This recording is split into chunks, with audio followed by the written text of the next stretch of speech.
The Realm. Do you know what the Realm is?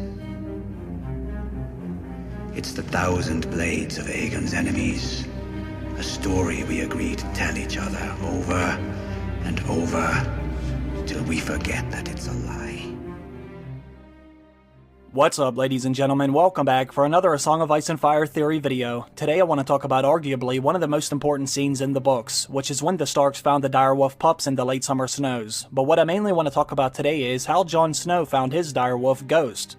There are a lot of different theories surrounding that scene, but I don't recall any videos about the theory I want to discuss with you today. There is one thing that I always found very interesting, and some of you might not actually know this, but the entire story was essentially inspired by that scene, when the Starks find the direwolves. Before George R.R. Martin had ever wrote the first book, Game of Thrones, this was the very first scene that actually popped in his head. So for you, this creation began back in 1991, and I know that's a while ago, but I'm hoping you can remember for us the scene or the image that launched the series, A Song of Ice and Fire. It was the first chapter of the novel Game of Thrones, not the prologue, which actually appears first. I wrote that later, but it was the chapter where they Bran viewpoint, and they ride out to see the deserter beheaded, and then they find the direwolf pups in the summer snow. As you can see, this is a moment in the story that has to be very near and dear to the author's heart because it was the scene that led to him creating one of the greatest stories of our time. This is also a very significant moment because this actually foreshadows a number of different events that would happen much later in the story. The dead stag and direwolf was a perfect representation of what would eventually happen to House Baratheon and House Stark, but most importantly, these pups would later go on to save the Stark children on a number of different occasions. Most people would even say that the names of each direwolf foreshadows the fate of each of the Stark children, so it's quite clear that this scene was very significant to the overall story. Now, this obviously makes most of us wonder, did the Starks find these direwolves by accident, or were the Starks meant to have them, like Jon Snow said to Ned Stark? Lord Stark, there are 5 pups. One for each of the Stark children. The direwolf is a sigil of your house. They were meant to have them. At this point, many people believe they were gifted from the old gods of the North. Some people think Bloodraven and the Children of the Forest sent the Starks their direwolves, but there are other people that believe it could have even been Bran Stark that played a part in this. In my opinion, I would be willing to accept either one of those theories because both of them make a lot of sense for many different reasons. But as I said before, today I want to focus on how Jon Snow actually found Ghost. I don't necessarily want to focus on how a direwolf made it south of the Wall. I want to focus on what actually made Jon Snow go back and look a second time, because that was what led to Jon finding Ghost. I'm sure all of you remember the scene from the TV show, but I know some of you haven't been able to read the books yet. I think some of you may find this evidence to be very interesting because I know I do. The theory I want to propose today is, Bran Stark from the future assisted Jon Snow in finding Ghost. Let me repeat that. Bran Stark from the future assisted Jon Snow in finding Ghost. Now, does that sound crazy? Well, let me explain. What I want to do first is show you a couple different quotes that help explain why the Starks were able to find them in the late summer snows. I think by this point, almost everyone believes someone connected to the old gods played a very big part in making sure the Starks found these pups that day. But if you haven't read the books, then you might not know this. In order to believe this, the first thing I would need to do is establish how it would be possible for someone to lead a direwolf to that location without transporting it there physically. Can someone actually do this? The answer to that question is yes. Not only is this proven time and time again in the books, but they started to show us this at the very beginning of the television show. We know that the Three-Eyed Raven, or Bloodraven, can control different animals. We have seen him do this a bunch of different times. We also know that Bran Stark can do this as well. We have even seen the damn Night King take control of many different animals too. So, now that we know it is possible for someone to enter the mind of a pregnant direwolf and take it south of the Wall, we need to figure out who would want to do this. Let's take a look at some of the quotes from the books, because I think it becomes quite obvious that someone connected to the old gods did have something to do with this. Some of the best evidence actually comes to us through Catelyn Stark's chapters. The first quote says, "That is no common wolf, that one. The Great John's been heard to say that the old gods of the North sent those direwolves to your children." Catelyn remembered the day when her boys had found the pups in the late summer snows. There had been 5, 3 male and 2 female for the 5 true-born children of House Stark, and a 6th, white of fur and red of eye, for Ned's bastard son Jon Snow. No common wolves, she thought. No indeed. When you think about it, what are the odds that the Starks would find just enough direwolves for each of the children? Not only were they exactly enough, but the sex of each of the direwolf was a perfect match with their owner. Jon, Bran, Robb, and Rickon all had male direwolves, where Sansa and Arya both had female direwolves just like them. That is definitely not a coincidence in my opinion.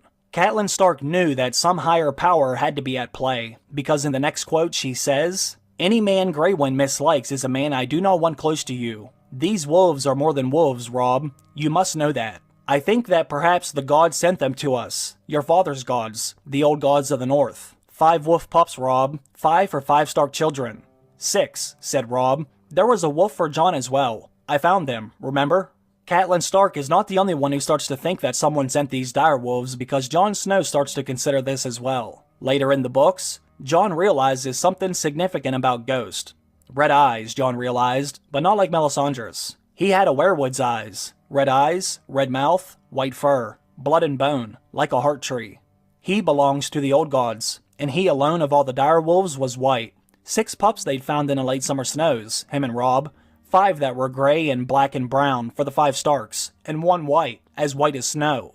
As you can see, Jon realizes Ghost belongs to the old gods. He has the exact same colors as a werewood tree. Another very interesting thing worth noting is Ghost doesn't just look like a werewood tree, but he also resembles Bloodraven. In the Mystery Knight, we get a good description of Bloodraven, and this is what it says. "White as bone were the skin and hair of Brendan Rivers. In his eye, he had only the one, the other having been lost to his half-brother Bittersteel on the Redgrass field, was red as blood. Bloodraven's skin is referred to as white as bone, and his red eye is referred to as red as blood.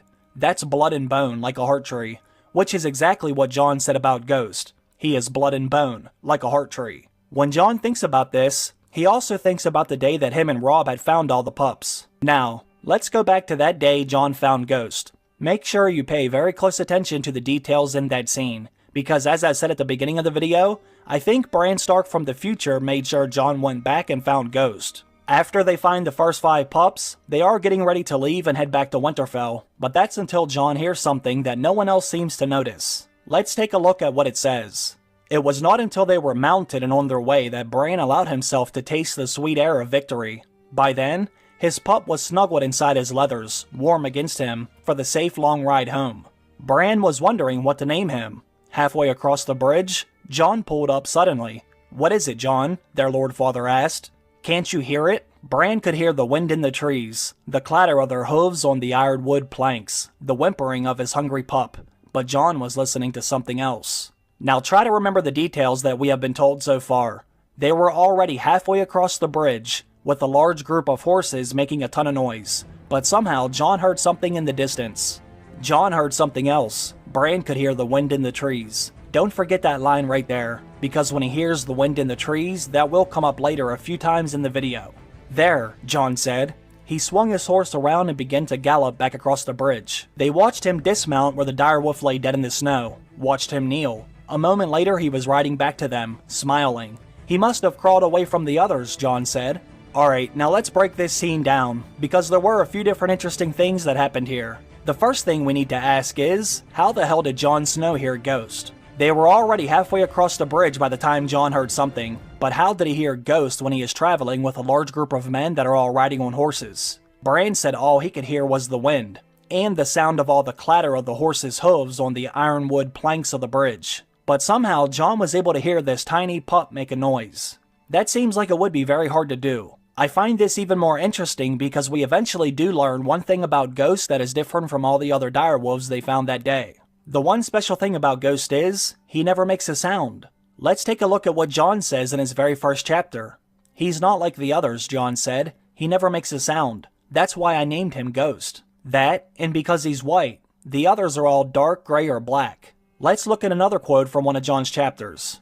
"As he went to his knees, Ghost lifted his head. His neck glistened wetly, but he made no sound when Jon peeled off a glove and touched him." Then we get another quote in A Storm of Swords. "Atop the stones of the ring wall, Ghost hunched with his white fur bristling. He made no sound, but his dark red eyes spoke blood." Then we get another quote in A Clash of Kings. "Ghost was trotting along beside Jon's horse with his tail held high, his white fur roughed up thick against the rain. He moved so silently Jon could not have said just when he appeared. And here is another quote in the first book of Game of Thrones. Ghost was with him, he knew that much.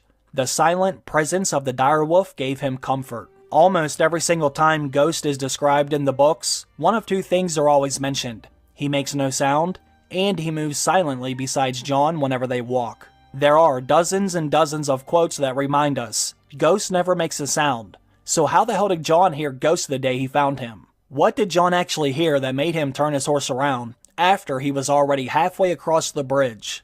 I highly doubt that he heard this tiny direwolf pup moving around, with all the noise already coming from the horses that day. Something else had to have happened, in my opinion. Well, let's go back to that scene, because Bran Stark did say he heard something, and he wasn't just referring to the horses.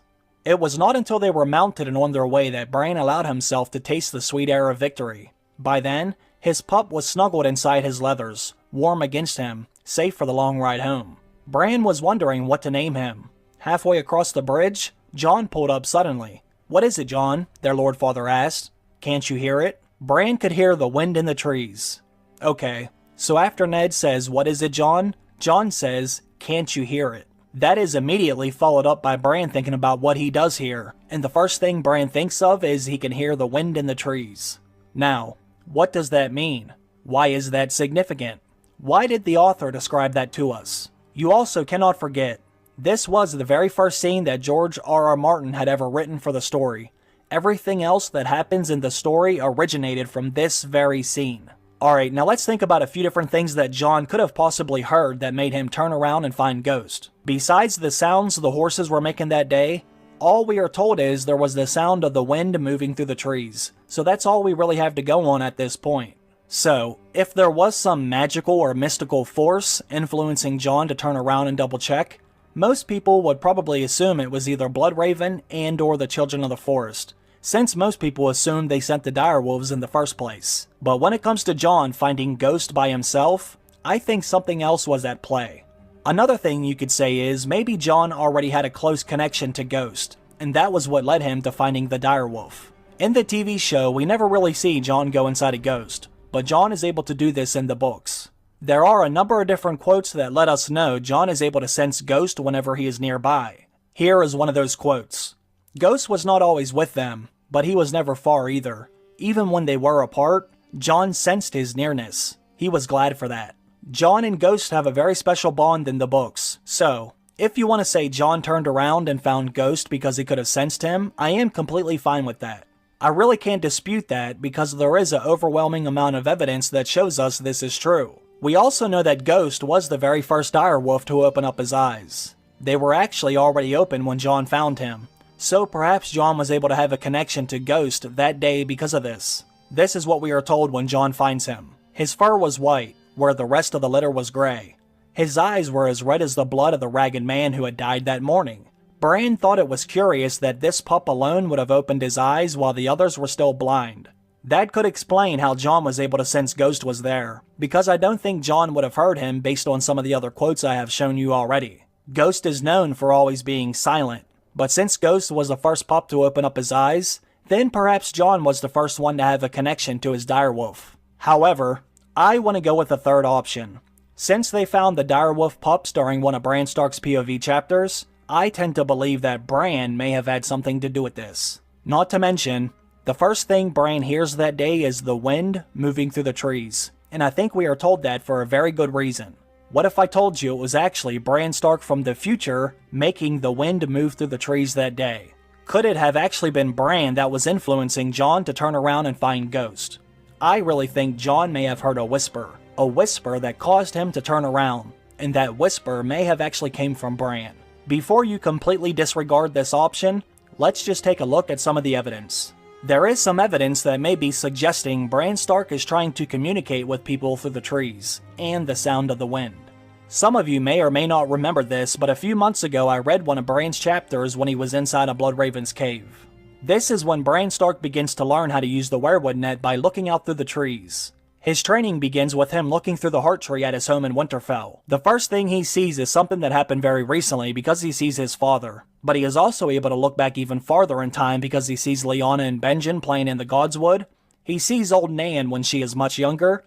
And he even sees a vision that might have took place roughly 8,000 years ago when Winterfell was first built. The vision that I want to focus on is when Bran sees his father Ned, because something very interesting happens during that vision, and it might explain why Bran heard the wind moving through the trees the day Jon found Ghost. When Bran goes inside of the weirwood net for the first time, this is what happens. Lord Eddard Stark sat upon a rock beside the deep black pool in the Godswood, the pale roots of the heart tree twisting around him like an old man's gnarled arms.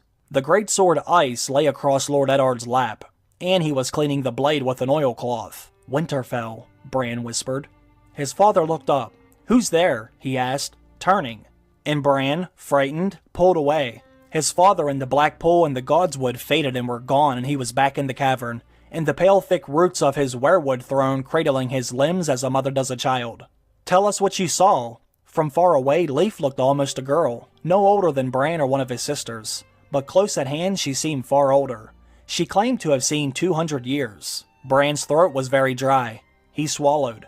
"Winterfell. I was back in Winterfell. I saw my father. He's not dead. He's not. I saw him. He's back at Winterfell. He's still alive." "No," said Leaf. "He is gone, boy. Do not seek to call him back from death." "But," said Bran, "he heard me." He heard a whisper on the wind, a rustling amongst the leaves. Bloodraven doesn't think that Ned can actually hear what Bran said, but he does admit that Ned heard something, because Ned did obviously give a reaction when Bran whispered the word Winterfell. Bloodraven says, he heard a whisper on the wind, a rustling amongst the leaves. We see something like this happen in the TV show as well. When Ned is right outside of the Tower of Joy, Bran calls out for his father, and Ned does hear something. What's in the tower? That's enough for one day. We'll visit again another time. I want to see where he's going. Time to go. Father!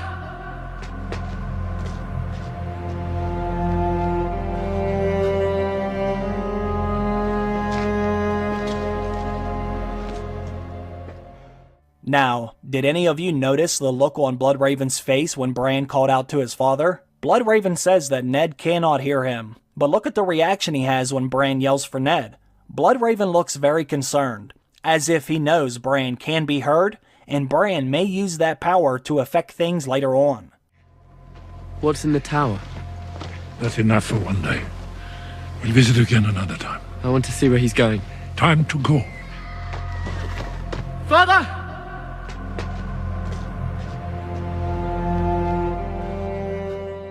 Now, let's take a look at something else that happened to Jon. Right around the time Jon was traveling beyond the wall with Qhorin Halfhand, they stop for the night to get some sleep. When Jon tries to go to sleep, he begins to dream. But what is actually happening is Jon slips inside of Ghost. When Jon does that, something very interesting happens. When Jon is inside of Ghost, Bran begins to speak to him when Ghost is standing in front of a weirwood tree beyond the wall. Check this out. When he closed his eyes, he dreamed of direwolves. There were 5 of them when there should have been 6, and they were scattered, each apart from the others. He felt a deep ache of emptiness, a sense of incompleteness. The forest was vast and cold, and they were so small, so lost. His brothers were out there somewhere, and his sister, but he had lost their scent. He sat on his haunches and lifted his head to the darkening sky, and his cry echoed through the forest, a long, lonely, mournful sound.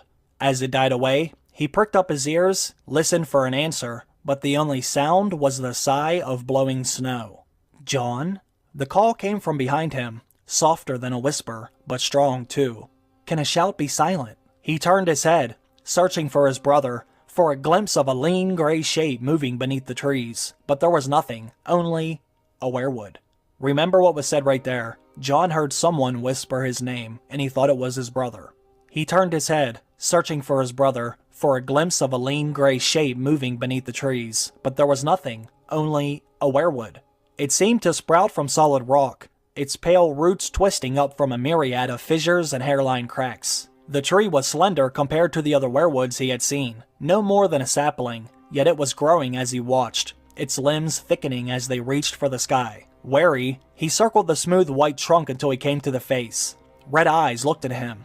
Fierce eyes they were, yet glad to see him. The weirwood had his brother's face. Had his brother always had 3 eyes? Not always, came the silent shout. Not before the crow. He sniffed at the bark, smelled wolf and tree and boy, but behind that there were other scents. The rich brown smell of warm earth and the hard gray smell of stone and something else. Something terrible. Death, he knew. He was smelling death. He cringed back, his hair bristling, and bared his fangs. Don't be afraid. I like it in the dark. No one can see you, but you can see them. But first you have to open your eyes. See? Like this. And the tree reached down and touched him. So as you can see, that makes the second time Bran is trying to communicate with the use of the weirwood trees. Now let's take a look at another example. This time Bran tries to communicate with Theon Greyjoy. This is of course when Theon is Reek, and he's in Winterfell's Godswood in front of the weirwood tree. Theon found himself wondering if he should say a prayer. Will the old gods hear me if I do? They were not his gods, have never been his gods. He was Ironborn, a son of Pike. His god was the drowned god of the islands. But Winterfell was long leagues from the sea. It had been a lifetime since any god had heard him. He did not know who he was, or what he was, or why he was still alive, why he had ever been born. Theon, a voice seemed to whisper. His head snapped up. Who said that? All he could see were the trees and the fog that covered them. The voice had been as faint as rustling leaves, as cold as hate. A god's voice or a ghost? That happens again when Theon finds himself back out in the Godswood. But this time it's more clear as to whose voice Theon heard whisper. The night was windless, the snow drifting straight down out of a cold black sky, yet the leaves of the heart tree were rustling his name. Theon, they seemed to whisper. Theon. The old gods, he thought. They know me. They know my name. I was Theon of House Greyjoy. I was a ward of Eddard Stark, a friend and brother to his children. A leaf drifted down from above, brushed his brow, and landed in the pool. It floated on the water, red, five-fingered, like a bloody hand. Bran, the tree murmured. They know. The gods know. They saw what I did. And for one strange moment it seemed as if it were Bran's face carved into the pale trunk of the weirwood, staring down at him with eyes red and wise and sad. Bran's ghost, he thought, but that was madness. So as you can see, as we get deeper into the books, Bran begins to learn how to use his powers. Now if you want to say Theon has lost his damn mind from all the torture, then go right ahead. But we know this is Bran because this isn't the first time he has done this. We saw him do this with Ned Stark and Jon Snow in the books. Now I find it interesting that Bloodraven tries to tell Bran that they can't hear what he is saying, but in my opinion, that look on his face when Bran called out to Ned was very telling. Like I said earlier, if Ned could not hear what Bran was saying, then why the hell did Bloodraven look so concerned? Now let's bring this all the way back around to the scene when Jon finds Ghost. What actually made Jon turn around that day? Was it Bloodraven that was influencing that event? Was it Jon's connection to Ghost? Or was it actually Bran that called out to Jon and made him turn back? Remember, when Jon says, "Can't you hear it?" the very first thing Bran notices is the wind rustling through the trees. Why are we told that? I think there may be some significance to these small details. Now I know what some of you might be thinking. You might be thinking, there isn't any weirwood trees around when they find the direwolves that day. So how could Bran have affected something in that location? Well, let's take a look at something Bloodraven said to Bran when he took him inside of the weirwood net for the very first time. Bloodraven says, once you have mastered your gift, you may look where you will and see what the trees have seen, be it yesterday, or last year, or 1,000 ages past. A weirwood will live forever if left undisturbed. To them, seasons pass in a flutter of a moss wing, and past, present, and future are one. Nor will your sight be limited to your Godswood. The singers carved eyes into their heart trees to awaken them, and those are the first eyes a new Greenseer learns to use. But in time, you will see well beyond the trees themselves. That last sentence right there is the key. The first set of eyes a new Greenseer learns how to use is the weirwood's eyes, but after some training, which Bran is now currently going through, Bran will eventually learn to see without having to use the weirwood trees. Bran will learn how to see well beyond the trees themselves. That's why I think it was Bran from the future assisting Jon with finding Ghost. When The Winds of Winter or A Dream of Spring comes out, we will continue to see Bran training inside of Bloodraven's cave, and there will come a time when Bran learns how to harness his powers and look through time without needing to use the weirwood trees, just like Bloodraven said. There will come a scene when Bran goes back and looks at the very beginning of the story, the day him and his brothers found the direwolf pups in the late summer snows. As Bran begins to watch this scene play out, He will notice that they are leaving before John is able to find Ghost. As Bran watches them get halfway across the bridge, he's going to call out to John in a whisper. This will be the sound of the wind moving through the trees that Bran hears that day when he is still a boy, not knowing that it was actually himself making the wind move through the trees, causing John to turn around and find Ghost. He heard me. Maybe. He heard me. Maybe.